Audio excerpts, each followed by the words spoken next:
Hello everyone, this is part 15 of What If Naruto Was Trained by the Kyuubi, and I hope you guys enjoy this video and to like, to subscribe, to share, and check out the playlist, to see more comment down below.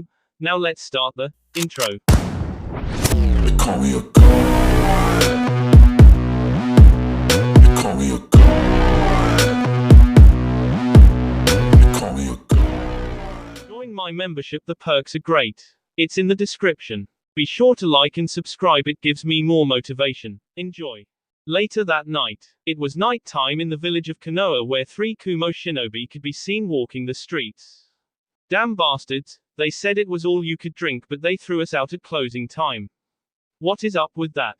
A teenage boy with titan skin, white hair and brown eyes yelled out, while grumbling in a slur.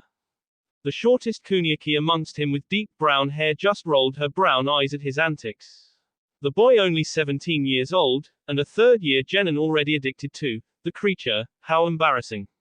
When on missions this girl had to be his second mother, to keep him from acting stupid or rubbing the people the wrong way. Damn it Ray, can't you go one night without drinking your ass off? The 16-year-old girl scolded him, who then just flipped her the bird as they walked. Ray then turned to the last member of the group. Oi! Buki Haim, why didn't you drink anything?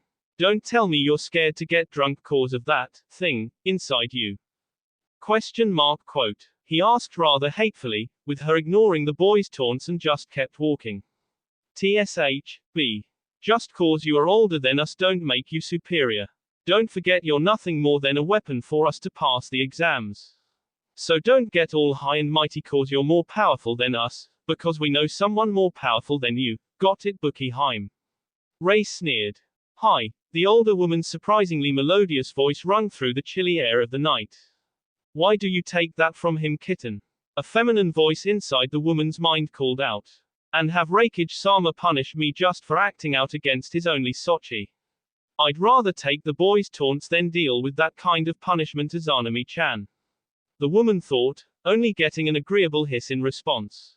The Kumo team soon came to their hotel they had rented rooms in for the Chunin exams. They got to their floor, and said the good nights to each other before entering their separate but adjacent rooms to get some rest for the second part of the exam. The blonde closed her door and let out an aggravated sigh while pressing her back against the door. She felt exhausted, which was surprising for her, considering what she was, but nonetheless was so.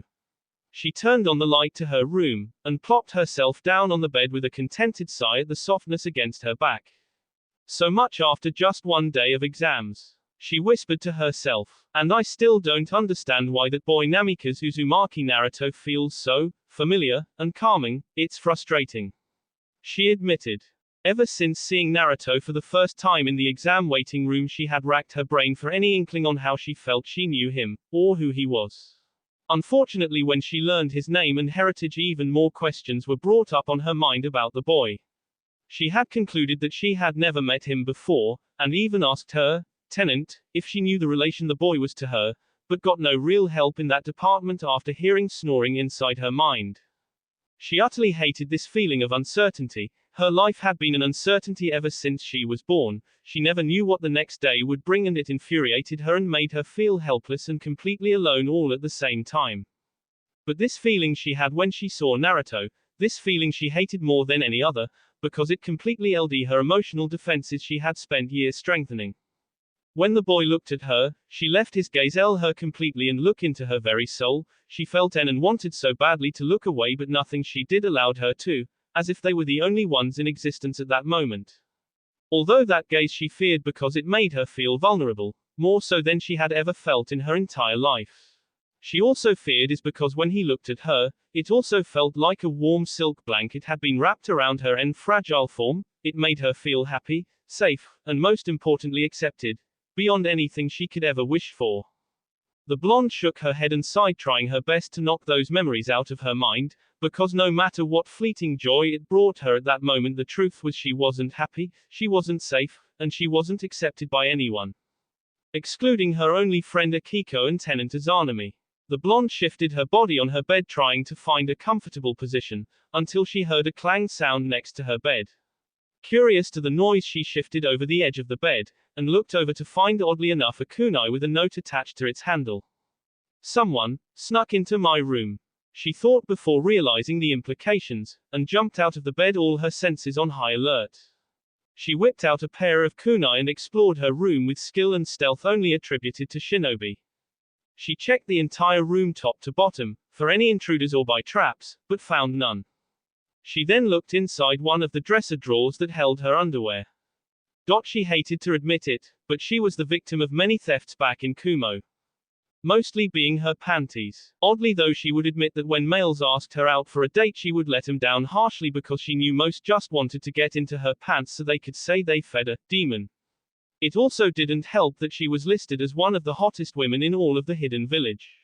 She supposed that they stole her underwear as both revenge of her refusals, and to quell their frustrations at never spending the night with her.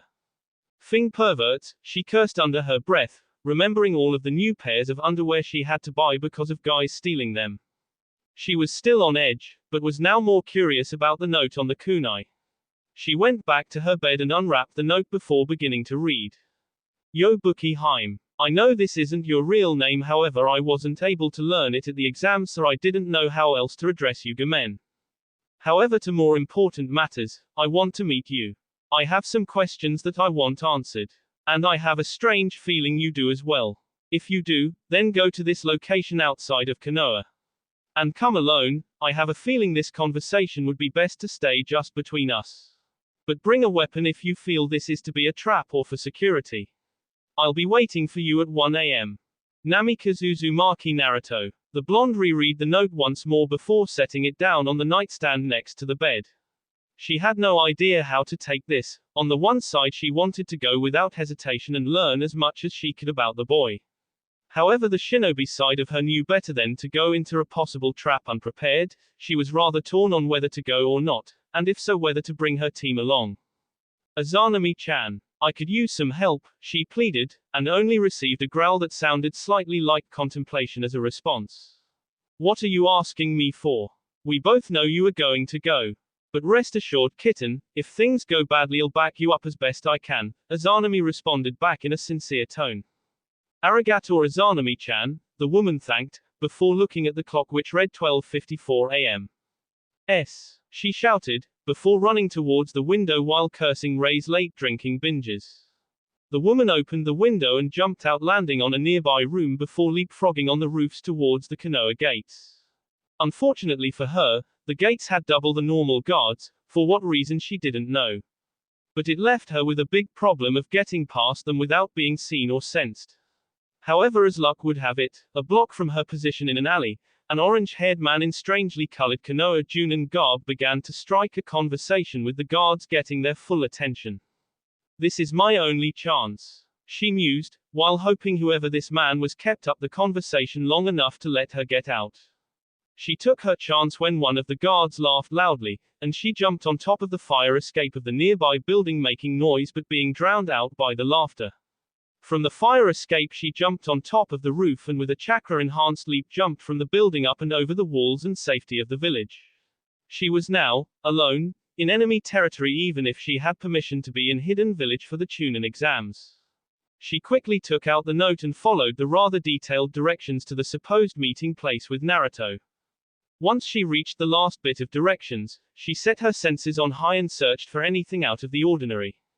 She ran around the perimeter of the selected location, and found nothing strange except for the chakra signature that she recognized as Naruto's, as well as the area smelling heavily of fox, which tipped her off even more that Naruto was truly alone as he had said. With her paranoia satisfied, she entered the clearing selected for their chat, to find Naruto sitting down against a tree, with a red-hilted, black-sheathed katana lying against him, seeming to be asleep. Once she saw the sword she got out her kunai, and approached the boy with caution. Mama, no need to worry, this sword was simply my own security. Naruto's voice rung out through the clearing, before he looked up to match gazes with the blonde once more with a smile on his face, making her feeling that warmth, and security once more. Naruto slowly got up from his position with his sword in his hand and walked a bit closer to the woman and out into the open, allowing the moonlight to bask his features. He smiled once more and made the sword in his hand disappear from sight.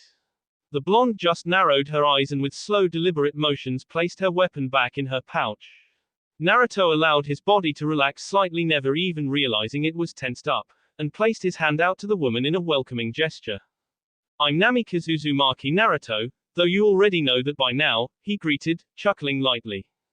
The blonde looked at Naruto strangely, but slowly and reluctantly led her hand out until it touched his, before they each squeezed lightly. "I'm Ni Yugito," the woman introduced, making Naruto's ears twitch at finally hearing the woman's voice, and decided that he found it nice. "Nice to finally meet you, Yugito-san," he answered back, allowing the grip to loosen and finally release each other. "Well, I suppose it would be the gentlemanly thing to do to let the lady go first. I'm sure you have questions for me, or else I doubt you'd have come so willingly," he continued while sitting down on the grass to get more comfortable. Hi, she said, still slightly on edge, but trying to get comfortable herself, and sat down as well. "Well, I'm an open book," he said nonchalantly. Silence rained down between the two. For Yugito it had nothing to do with not knowing what to ask. In her case it was there were too many questions she wanted answered and couldn't figure out which one she wanted answered most. After a minute of silence she decided on the questions and the order in which to ask them. "My first question is to know whether we know each other somehow. And if so, how? If not, why I feel as if we do." Naruto whistled in surprise. Quite a loaded question, he mused before his lips turned into a sad smile. "Gomen Yugito-san, unfortunately that was a question I was going to ask you. I guess we are in the same boat in that case. I don't honestly recall ever meeting you, and if I did, I have no idea when or where." He answered, his face slightly hardening in annoyance. Her head fell in disappointment. "And that was the one I wanted answered the most," she sighing. "Gomen, but perhaps we can figure it out after a few more questions, he said, trying to cheer her up. For some reason he felt sad when she seemed unhappy, and it bothered him greatly. "Well, I suppose my next question would be why you smell so abnormally heavy of kitsune?" she asked, making Naruto look up in shock and slight suspicion. "Gomen, that is a rather deep and quite personal secret I relinquish to a select few," he admitted, getting an annoyed look from the blonde on front of him. So far this entire trip was for nothing for them both. "However, I wish to ask the same, why you smell so heavily of Neko?" he asked. Now it was Yugito's turn to look shocked and then suspicious of the smaller blonde in front of her. "That is a rather deep and quite personal secret I relinquish to a select few," she responded, mocking him with a smirk, immediately inwardly frowning at her response. She didn't know what came over her when she answered him. She wouldn't ever normally be this calm or playful around anyone in Kumo, let alone a complete stranger like Naruto, to actually tease them like she just had. Something was very wrong here and it scared her. "Ha ha, very funny," he said sarcastically, before taking on a wising expression while just looking at the woman. A few minutes has passed and Naruto had not moved an inch, and just continued to stare at the kunoichi. "What?" she shouted finally, after having enough of his piercing and uncomfortable zombie-like stare. His eyes narrowed slightly. "I know what this will sound like, but I'm not a pervert, I assure you. Please show me your stomach for a second," he requested, his voice taking on a slightly colder tone, which unnerved her slightly, and even more so because of his request. "Why?" she asked worriedly. It wasn't for the fact of his request. She was hit on enough from the males in Kumo to be used to that, granted on most cases wanting to see her ass or BS. No, it was because of just where he has asked to see that worried her. Because of what she was, her stomach was her most intimate and private area in her opinion, other than the common ones amongst all females. "Please, I think I can finally answer your first questions now. But I have to see your stomach first," he pleaded, his voice urging her more this time. Yugito was unnerved at his reasoning. She could either not show him and keep her secret but not getting the burning answers her mind and heart craved. Or she could show him her stomach, let him find out her secret, and either get her answers as to why she felt such a strong, almost unnatural connection with the boy. Or at the very worst, K him for finding out the truth and having to either run back to Kumo, or become a nuke nin. "Show him, kitten," Azanami's voice urged soothingly. "Azanami-chan?" Yugito asked as if she hadn't heard her friend at all.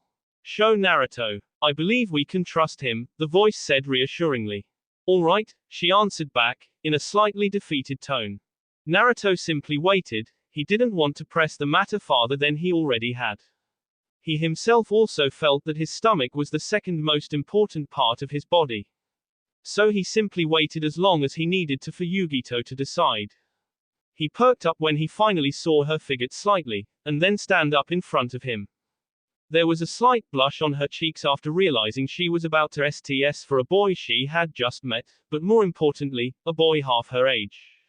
That fact, along with showing him something very important to her, made her unconsciously turn her head to hide her embarrassment before hesitantly grabbing the buckles of her body armor, flicked them off and put the protective clothing down on the soft grass. Then even more slowly reached her fingers around the hem of her shirt and lifted it till it was just under her BS, showing off her slim and toned midsection. The cold air hit her white F, making her shiver slightly. She waited there for a full minute before wondering what the boy was doing, since he hadn't made a sound the entire time. That is until she heard his voice break the silence, and looked at him expectantly. I guess I was right, he mused. You're a Jinchuriki, and of the Nibi no Nekomata no less. I'm gonna have a little talk with Natsu-chan later, he said with finality, leaving a shocked but also saddened Yugito. She had hoped he wouldn't be able to notice the seal since she hadn't used any chakra to make it appear, but it seemed her luck was against her. Her gaze looked piercingly into his. So what are you going to do now? She asked with a tone that held a dangerous edge to it, as she pulled her shirt back down. He quirked a brow at her choice of words. What do you mean? He asked, before Yugito burst from her position, and pinned Naruto against the nearby tree he had been resting on with a kunai against his teeth. I mean, I can't have you telling anyone what I am, but I also want to know that if this is what you were expecting. And if so, how this strange connection between us can be answered by me being a Jinchuriki.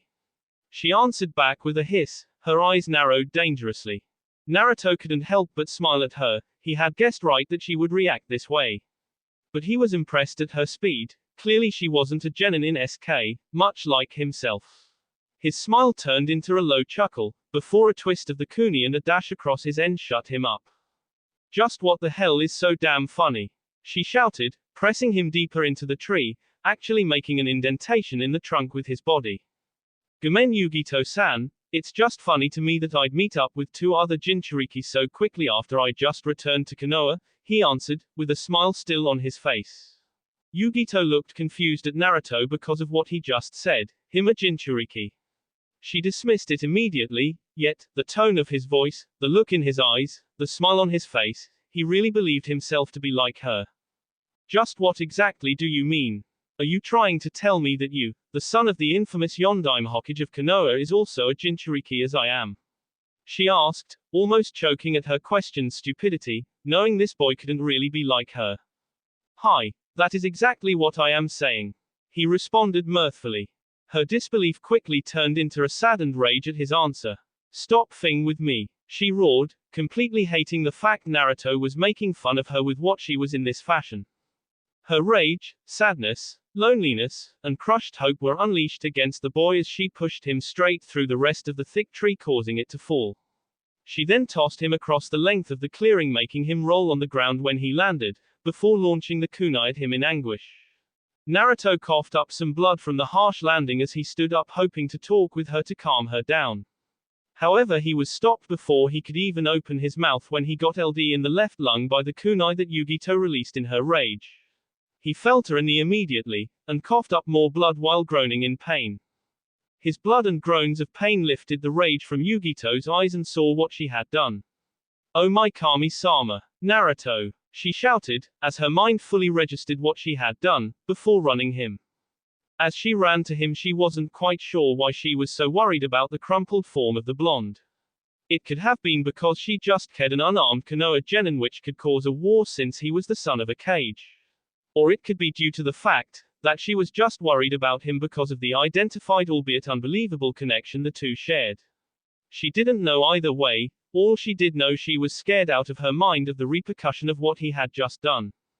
Her mind was so jumbled at that moment, she didn't even hear him heave out a long sigh.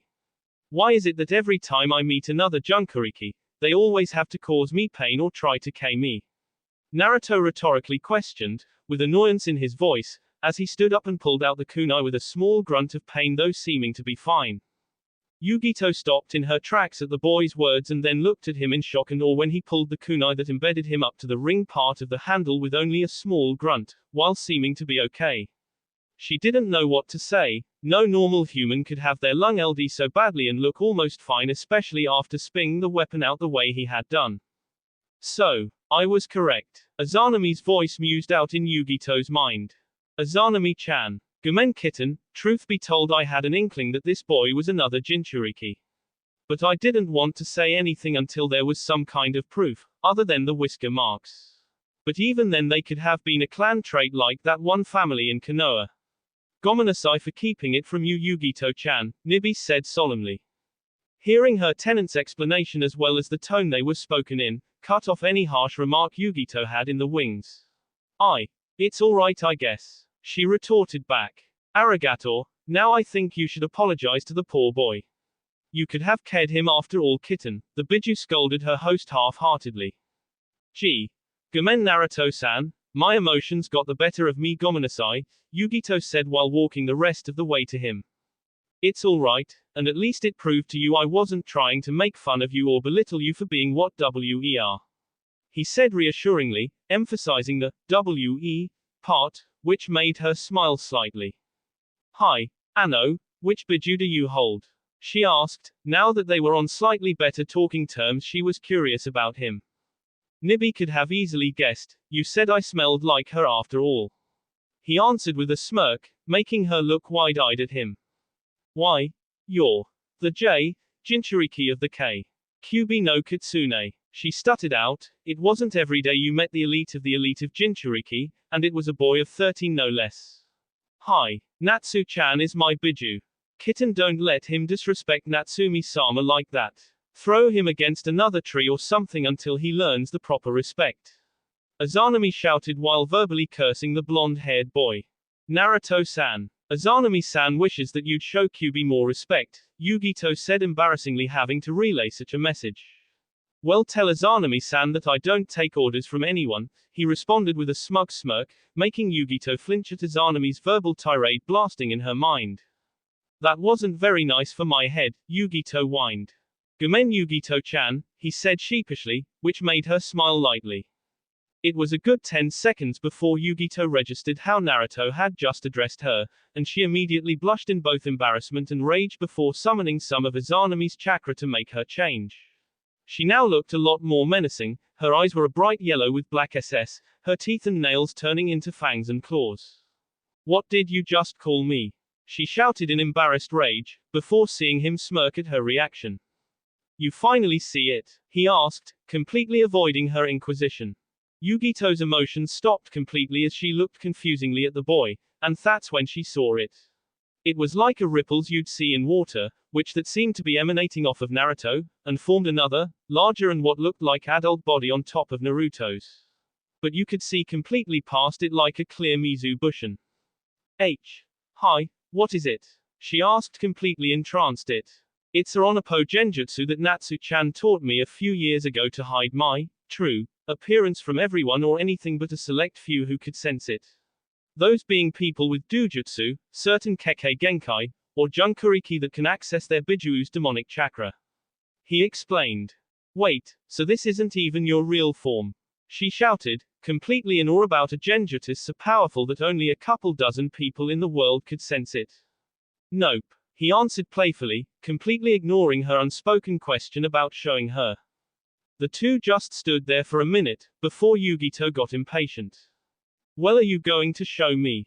She asked with a huff. She was quite curious, a trait not easily suppressed when you have a 10-story tall cat living inside of you. Well, I don't see what's in it for me, this form should be fine, he said, still playing the ignorance card. I stiesp for you, damn it. She shouted back to him, before a pink tinge appeared on her cheeks from what she just shouted. I suppose that's true. He answered with a chuckle. Very nice by the way. She said, making her blush redden from the compliment. Fine, just don't freak out, okay? He asked, receiving a nod, before cancelling his genjutsu, transforming before Yugito's eyes into his true form, with his tail swishing back and forth. It feels good to let myself go like this. he said, stretching each of his new appendages like he was making sure they worked properly, until his ears picked up on a wheezing sound. Naruto looked over to see Yugito on resting on a single knee, heavily perspiring and was having a hard time breathing. Naruto was about to ask what was wrong when he realized he had stopped consciously limiting his chakra and ki when he cancelled the genjutsu, and the sudden rush of pressure probably caught the poor woman off guard. Argumen Yugito-san. He apologized sheepishly, his limiters back on quickly. Gomen. I forgot to keep my chakra and ki limiters on. He explained embarrassingly, while helping the still winded woman to her feet. He is this strong? Yugito questioned in her mind, staring wide-eyed at the ground while recovering her breathing. Why don't you ask him, kitten? It would be smart to know how strong your potential enemies are, especially if they are Jinchuriki, Izanami suggested wisely. Naruto-san, how are you that strong? She asked as her breathing finally normalized. Well, that wasn't my full power, just what my normal chakra can output, he responded nonchalantly. That wasn't even your full strength, she shouted out, whipping her head up in surprise to now see the transformed Naruto without distraction. Yugito's breath hitched when she saw what Naruto looked like. She could feel her face beginning to heat up as a slight tinge of pink adorned her cheeks. Kami-sama H's. A foxy god you just wanted to ride until you break, Izanami said, finishing her sentence. Wah! Izanami! The blushing woman shouted to her tenant, in a scolding and embarrassed manner. What? Just cause I'm stuck inside you doesn't mean that I can't enjoy the view, and what a view. Meow. The demoness purred out while licking her lips, though Yugito couldn't see it. Yugito-san, you alright? Naruto asked, concerned, while seeing her face redden and her eyes glaze over slightly. Hi, she responded, looking away slightly. Gomen, your appearance just startled me is all, she confessed, telling the half-truth. Damn, I know that redness. I need to keep my real form hidden more lest I start gathering a fan club like the Uchiha, Naruto thought, while shaking his head. Well, to answer your question, no, that wasn't my full strength, far from it. These tales aren't just for show, you know. Nibi can probably explain it better than I can, he said thoughtfully before sitting down on the grass, his tails splayed across the ground. What? Izanami shouted in surprise, at hearing the mention of tails. What is it, Izanami-chan? Yugito questioned, worried at hearing her tenant sound so shocked. He is a Hanyu. But he is so young. Natsumi-sama was only sealed away 13 years ago. So for this boy to be a Hanyu and already have the power of 5 of her tails, it's unreal. The demoness answered back, though sounding like a ghost more than her usual self. Yugito's eyes widened as the implications hit her like a freight train. Why? You mean, he already went through his sosei, and is this far along with Kyuubi's chakra? She asked rhetorically, now sounding just as shocked as her friend. This boy? No, this man. Yugito-chan, no matter what you do not make an enemy out of him, the feline ordered. Hi. You know, if you're going to have a dialogue with Nibi, mind telling me? Just so I'm not staring at your face, despite how cute you look when it's scrunched in concentration. Naruto teased. The two females were knocked out of the dialogue from his voice, and Yugito had the decency to look sheepish. Gomen. She apologized before his words really registered to her, and she looked at him in surprise. How did you knew I was talking with her? Naruto quirked a brow. That's new, didn't know Nibi was a female. He said offhandedly, but to answer your question, I've had my fair share of inner dialogues with Natsu-chan, so I know the look. However, now that we got the first reason why I wanted to talk to you out of the way, I can move on to the next one. He offered, making Yugito look at him quizzically. I would like to know why it is that your comrades call you Bukiheim with such obvious disdain. He asked, his voice taking on a serious tone. Hearing his question, Yugito's face turned sour with a hint of sadness as she looked away from the man sitting on front of her. She was the Jinchuriki of the Nibi no Nekomata, and one of the strongest shinobi in all of Kumo. Yet she allowed those weaker than her to control her. She was embarrassed about it, as well as angry. Because they are ignorant, she hissed, her anger about her past leaking out in her words. Naruto frowned at her. I see, you aren't treated well in Kumo, are you? He asked in a concerned voice, making her look back at him. Yugito didn't know what was compelling her to even stay there with Naruto. All of her thoughts were telling her to just go back to her room, and yet she stayed. She didn't know why. Perhaps it was because they had the connection and understanding of one another from being Jinchuriki. Perhaps it was the fact he was one of the few people Jinchuriki or otherwise to actually care enough to ask her about her life. No matter what it was, however, she just didn't have the strength to rebel against his soft amethyst gaze. That gaze again, she hated it and loved it at the same time. She hated it because she couldn't do anything to resist its almost supernatural powers. She lost control of defenses when Naruto gazed so intensely at her. Yet at the same time she loved it because along with the lack of control came understanding and acceptance. She realized that no matter how hard she tried, she wouldn't be able to lie to the man. No, she stuttered out, looking at the ground. Quote. I guess you wouldn't know what it's like being the son of a cage. Quote. She said with a pause, a hint of venom and jealousy in her voice before continuing. But most Jinchuriki are scorned where they live. We are hated, despised, cursed, and if you live in a particularly bad place, people may try to hunt you and do unspeakable things to you. For me, every day was a test for survival when I was a child. I had no one to help me, no one cared. I lived on the streets, living on whatever rotten food I could find. People hunted me like an animal just because of being what I was. I hated it. I hated them. But what could I do? I was too weak to do anything but survive, and I was forced to live in that hell for the first 12 years of my life. Until someone actually had the courage, love, and affection to adopt me. She explained, trying to hold back her tears of rage and sadness. Naruto heard her story, and sneered at the fact that another person like him and Gaara were scorned just for being what they were. However, by the end he couldn't help but cynically laugh at the blonde woman. It's not funny, you bastard. My life was miserable. She screamed angrily at him when she heard him laugh, and got up to leaving before feeling fur wrap around her wrist and forcefully turn her back to him. Her breath hitched in her tea when she saw his cold, hard gaze bore into her own, with an expression that held no warmth. Rest assured I wasn't laughing at your story, Yugito. I was laughing in the fact you think that I didn't go through the same thing. I could yell at you for being ignorant about my life since you barely know me, but that would do nothing in this situation. Quote. He explained, his voice holding a cold edge and made her shiver, before she was dragged to her knees only a foot away from the sitting man. Instead, I will show you how my life was like in the village you think treated me as a prince. He stated before beginning a set of hand seals and pressed the tip of one of his tails to her forehead. Quote. Onopo, Shugi no Suna, Demon Art, Sands of the Past. Once Yugito heard the name of the jutsu, she felt a pulse of chakra burst through her body from where Naruto's tail touched her, and before she could say anything her world went white.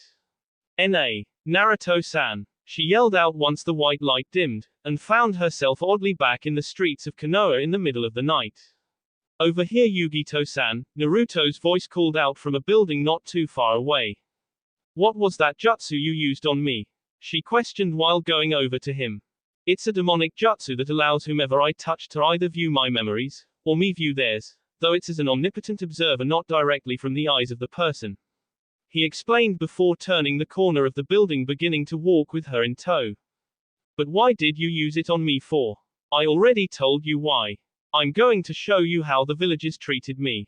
And afterwards I want you to tell me if you still think I'm a prince or not. He offered coldly before stopping after passing around another building.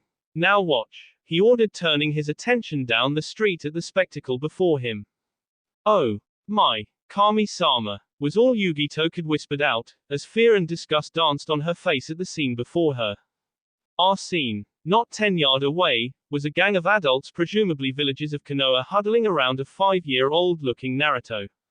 He was currently tied up by his wrists on a pipe above his head, blindfolded and completely en. He had slash and burn marks all over his body and was bleeding heavily from the deep cuts, with blood even flowing down his hair and small, malnourished frame. The boy was whimpering in pain when one of the adults took a step forward, with an almost insane-looking grin on his face, while looking at the boy in utter disgust. Well, Kyuubi, what else should we do to you tonight, Ne?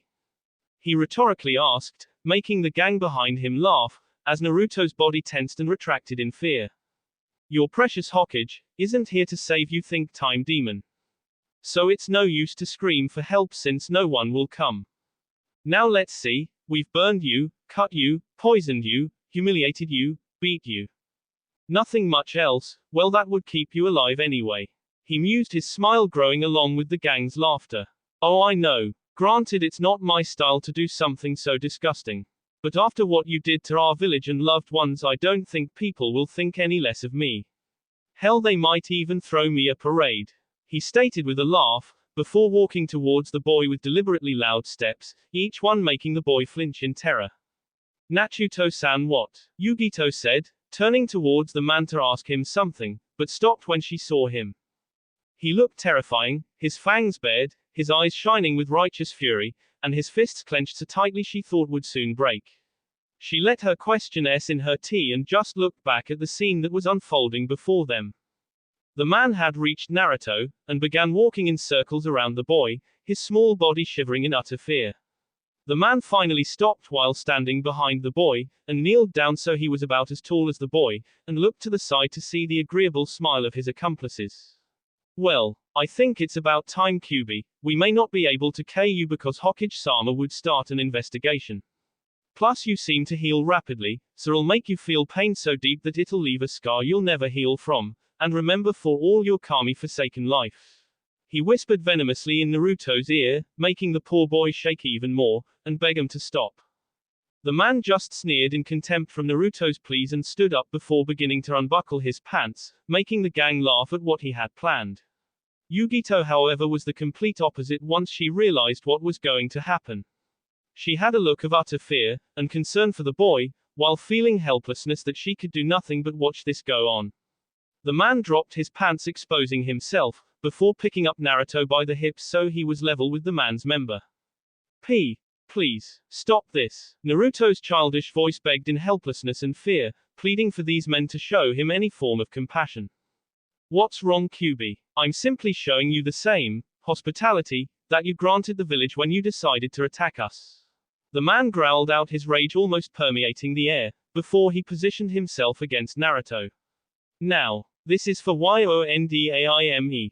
The man screamed before plunging his member inside the boy's rectum, small drops of blood quickly falling to the ground. Ahhhhhh, Naruto screamed, as the night air echoed his bloody cries. Yugito just watched this scene horrified, nearly losing her ability to stand, feeling was so distraught. Never had she seen something so cruel, so vile, so evil done to anyone, let alone experience something like that herself. Sure, she had a style life, but this was too much even for her. She leaned against the nearby building for support, her eyes beginning to tear up as she watched the scene continue.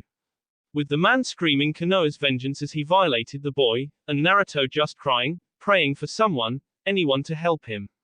After a full minute of this, Yugito began to cry out, and turned away from the scene, her tears falling and staining the ground. End our scene. Enough, Naruto-san, please, enough. No more. She said, her own cries to the man slightly drowned out by his younger self's cries of pain and agony. Naruto let out a long sigh, trying to calm himself from having to relive his worst memory, before snapping his fingers and everything turning white once more. Yugito opened her tear-stained eyes when the light dissipated once more, and saw they were both back in the forest. Naruto-san. Yugito immediately cried out, lunging at the Hanyu, tackling him in a hug as her motherly instincts kicked in. Gomen, Naruto-san. I was ignorant of your life. Gomennasai. She yelled against his chest, fresh tears falling down her face and staining his shirt over what she had witnessed. Even as she wailed against the Hanyu, in the back of her mind Yugito wasn't sure why she reacted so strongly to his misfortunes. This entire meeting turned her emotions upside down. She hadn't been this emotional since the day she was finally adopted by her mother. She was a shinobi of over a decade and had seen her fair share of the worst things to come out of the mind of a human being to inflict on another, and did so without batting an eye. Yet she couldn't help but cry at the scene she saw, and profusely apologize for making light of Naruto's life, while also trying to comfort him if at all possible. It's alright, Yugito, as you said you didn't know and you are obviously very sorry after you learned the truth, so I forgive you. she heard him say, before a pair of strong arms wrapped around her trembling form. Naruto held Yugito there for quite some time, until the woman finally regained her senses. Gomenasai Naruto-san. I don't know what to say, she drawled softly. I already said it was okay, didn't I? He asked, only getting a slight nod against his chest, before he let her go to sit on her own across from him. But back on topic about you, if you hated Kumo so much, why didn't you just leave when you were strong enough? I know for a fact you could easily take most Junin even without Nibi's help. Yugito looked at the Hanyu in shock. How can he be so nonchalant about what we just witnessed? I mean, he was rode for Kami-sama Sake and he didn't seem to be affected at all. It's because he is strong, kitten, Azanami answered. Azanami-chan, she asked expectantly. Look, kitten, that was probably the worst thing that he has ever faced in that village, and yet look at him now. He persevered through it all, where most people in this world would have given up. Naruto is strong, very strong, and not only physically either, he is emotionally strong. He has to be after all the tea he's been through. And with Natsumi-sama being inside him, I can guarantee you that he is as sly as a fox, pun very much intended. This man is something else completely. It slightly scares me on how he can still be so sane after what he's been through. But then again, by still being sane after all that, he shows his true strength. I dare say that any female demon or otherwise would be lucky to have someone like him as a mate. She explained, and by the end almost purring her words. I can't disagree with you there. Yugito mused to herself now with only the highest respects for the Hanyu, and a tinge of pink on her cheeks from her mind, wondering on how it would be if she and he were together. She wouldn't admit it, but that idea definitely left a warm and slightly wanton feeling in her chest, which made something strange spark to life inside her. But this feeling was foreign to her, and she simply passed it off as remorse for his life, and admiration for his strength, never realizing that those feelings were quickly turning into something slightly more. Yugito-san, Naruto drawled, noticing the same distant look as before on her face. Gomen. She apologized at realizing she was spacing out again. It's because the woman that adopted me when I was 12 years old and saved me from my own personal hell. She paused, her lips rising into a smile, before quickly turning into a scowl of contempt and utter hatred. And when I thought I was finally happy and free. Reikage-sama took her from me. Ever since that day. H has used her to bend me to his will, or else I'd lose her. It's the reason I became a shinobi in the first place. Kumo simply wanted a weapon for them, especially after the Reikage's Nissan was killed by some weird group wearing black cloaks with red clouds. So once they found leverage over me, they forced me into the shinobi ranks, so that is all they see me as. And to just spite me, most of the Kumo shinobi call me Buki-hime. I only stay there because, if I defy Kumo, they will kill my Car-san without hesitation. She explained with venom in her voice, but her facial expression belying her sadness and fear for her mother. Naruto was surprised at her reasons. He never expected to be so honest. Hell, he hadn't expected her to really be as honest with him she had been this entire time. From what he could gather, she was a strong kunoichi and a confident person. But then again, when it comes to people that can relate deeply to your most intimate problems, you tend to open up to them even if you barely know them. I can certainly see why that is a problem for you, Gomen Yugito-san. He said empathetically. I'll see what I can do. He finished with a tone of finality, making her look surprised. What do you mean? She asked quizzically. He gave her a warm and reassuring smile. We are Jinchuriki Yugito-san. There are only a few of us in the entire world, with most have had lives just like us. With few people who will ever show us kindness. Therefore the people we must count on the most for any sort of help or understanding, is each other. So because of that fact, I'm going to do whatever I can to help you save your Car-san from Kumo. Now unfortunately I avoided that hidden village itself while on my travels, so I have no leads or informants inside. Nonetheless, I will do my best to help you save her. He explained, his voice taking on a determined tone. Even so, why would you do something like this for me? Someone whom you barely know, and an enemy shinobi at that? She asked, her voice rising in surprise and also hope. Naruto looked at Yugito a moment before chuckling softly, making the woman tilt her head in confusion. Well, I suppose, it's also because, what kind of being would I be if I didn't help someone reunite them with their family? A family who loves them. He theoretically questioned. This man is truly remarkable. Even after all his own personal pains in his life, he still has the drive to help others. Azanami thought in awe. Naruto-san, gomen, but how can you say that to me? When only a few hours ago you told your own blood relatives that you weren't family. Yugito questioned, curious at his logic. Naruto began to chuckle, which then turned into full-blown laughter. However, that jolly laughter soon darkened, with his voice deepening, almost sounding like a growl by the end. That clan is no family of mine, Yugito-san. He answered, his voice completely emotionless, his eyes boring straight through her. Hadn't you wondered where that, loving, family was in my memory I showed you? He asked, her expression turning into horrified realization. It's because they had seen me as nothing but the demon that my two-san sealed in me. My family, that you speak of, abandoned me in this very village that vilified my entire existence. Uzumaki Kushina, my own, Ka-san, was even the one to order my exile from the clan before they left Konoha. He answered, every word de-sping with venom from his lips, threatening to scorch the very ground they sat on, his Hanyu bloodlust emanating off him in waves. Kami-sana, he is a poster boy for pain. How could he have turned out this way when the entire world seems against him? She couldn't help but ask herself, after hearing Naruto's explanation. As I said before, kitten. Naruto-san is strong, one of the strongest beings I've ever met. He turns any pain and anguish he receives into his own strength. If I were a betting Neko, I dare say he is one of the strongest beings on the planet right now. Azanami answered back. He is certainly a fine male. His unfaltering strength, his protectiveness and loyalty to those he is close to, that unholy bloodlust, and the Kami-like body, MMNN. If I had a body right now I'd take him into that forest and make him howl to the moon all night. Azanami-chan. Yugito shouted in her mind, trying to reprimand her friend, whose haggard lustful voice echoed throughout her mind. Oh, don't tell me you wouldn't want a test, right, either, kitten. Remember, I live in you and I can see what you feel and think. So don't think I'm oblivious to the fact that you are starting to feel something for him, and for the same exact reasons that I mentioned. Naruto is the type of perfect male that comes only once in a millennia.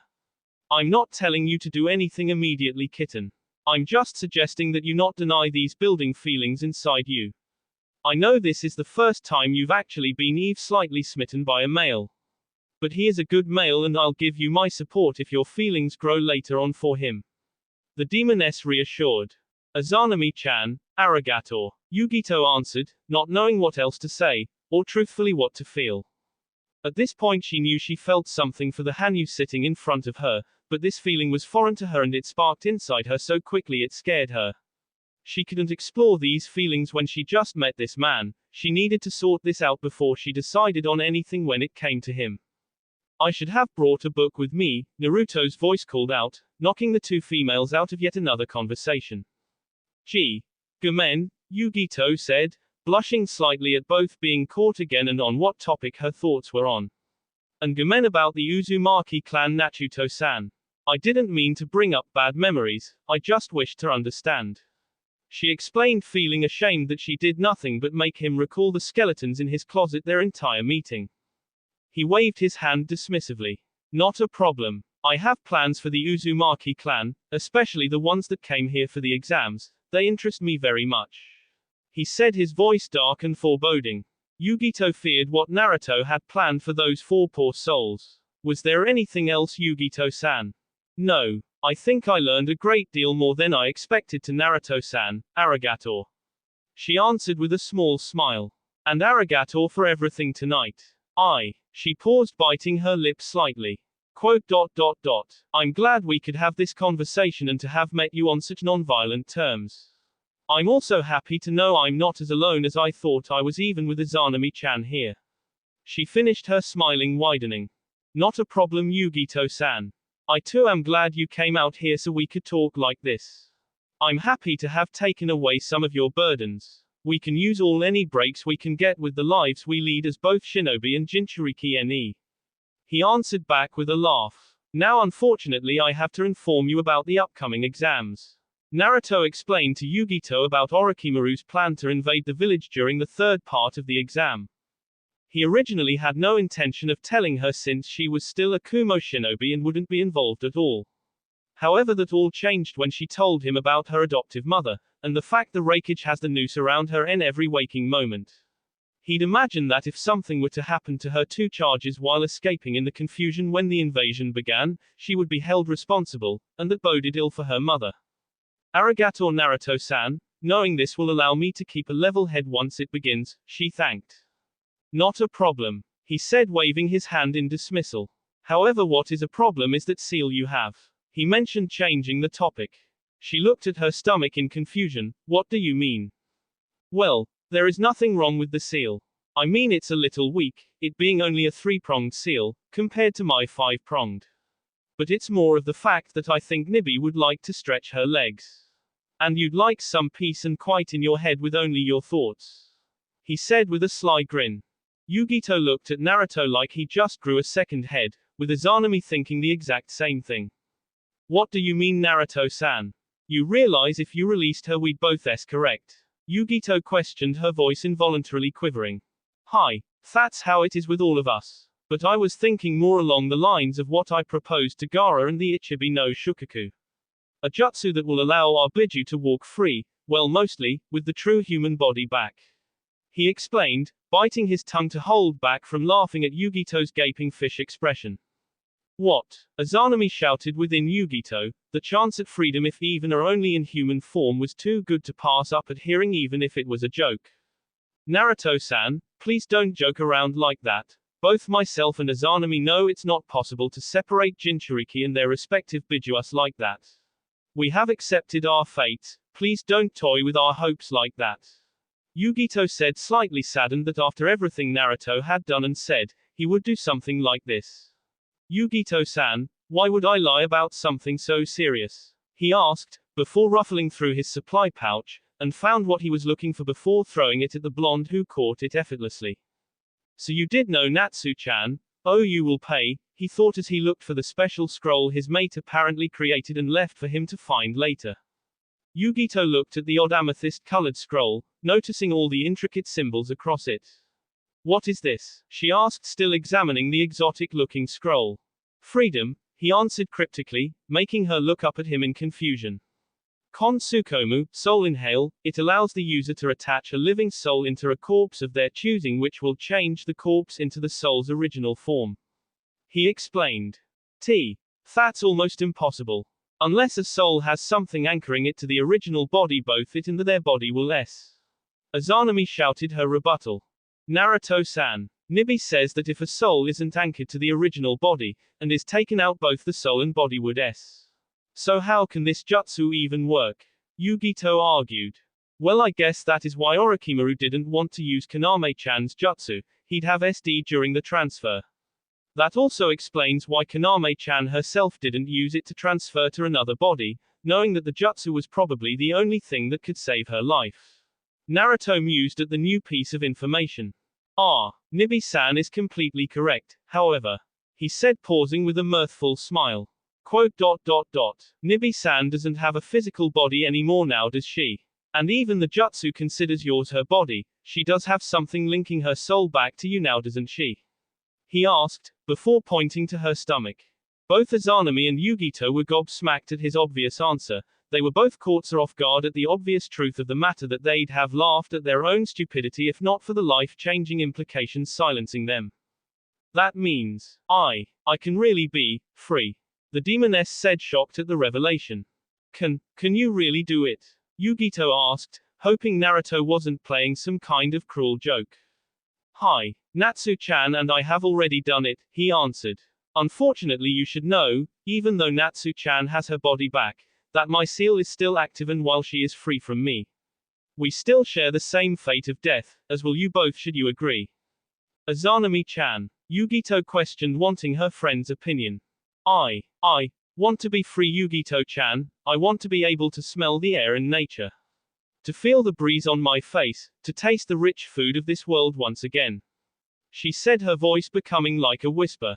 But we have been through so much, That even if I am free I will always be your friend and will travel with you. She finished.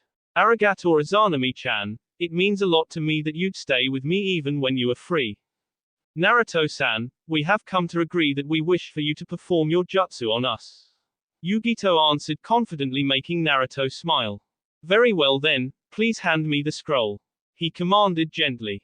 Naruto took the scroll from Yugito and began to hand sign before smearing some of his blood on the scroll.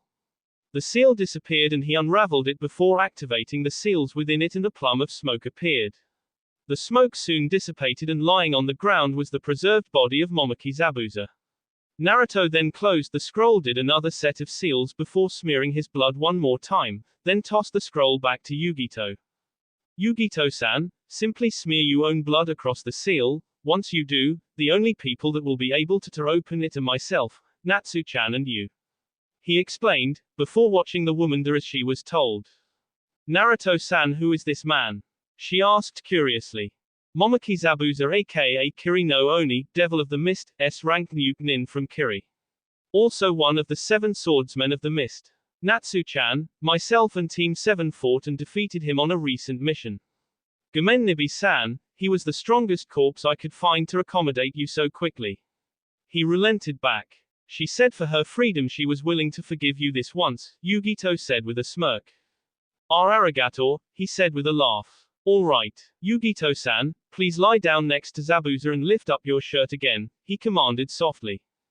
Yugito quickly followed his instruction, but hesitated slightly when lifting up her shirt. Now that she felt something for Naruto, no matter how small at the moment, she couldn't help but be slightly embarrassed at showing herself to him, even if for innocent purposes. However, when he looked at her to see if she was okay, she just turned her head and lifted her shirt. Naruto sat in the middle of the two people and pressed his hands flat on their stomachs. Yugito shivered from his warm touch. Usually she would chop off the hand of anyone who would try to touch her, but Naruto was different. She enjoyed that he was touching her. She felt happy at the warm sensation and contact. She looked at Naruto expectantly, only to notice his face in deep concentration, almost looking pained. Kon Tsukomu, Naruto shouted, before a pulse of chakra and plume of smoke surrounded the clearing. Naruto stood up, satisfied already knowing that the jutsu worked perfectly, but simply wondering how the two will react to one another now that Nibi had her freedom, well, most of it. The smoke began to dissipate slowly, and revealed silhouettes of two feminine boss, before soon completely clearing. Naruto simply quirked her eyebrow once he saw who could have only been the Nibi no Nekomata in her human form. Natsu-chan is going to kill me if she comes here right now, but then against she had an inkling that this might happen, he thought, while mentally laughing nervously as he saw Nibi's human form. Standing next to Yugito was a young woman around her late 20s, around the same age as the other two, breathing showing she was asleep. He moved his arms to fall across her hips and upper stomach before pulling her even closer. He kissed her again and soon let his own mind drift off, though not before wondering just what the second part of the exam would bring for both his own team, as well as Yugito's, and Gaara's. That will be all for this video. Be sure to like, subscribe, share, and comment down below for more videos. Goodbye.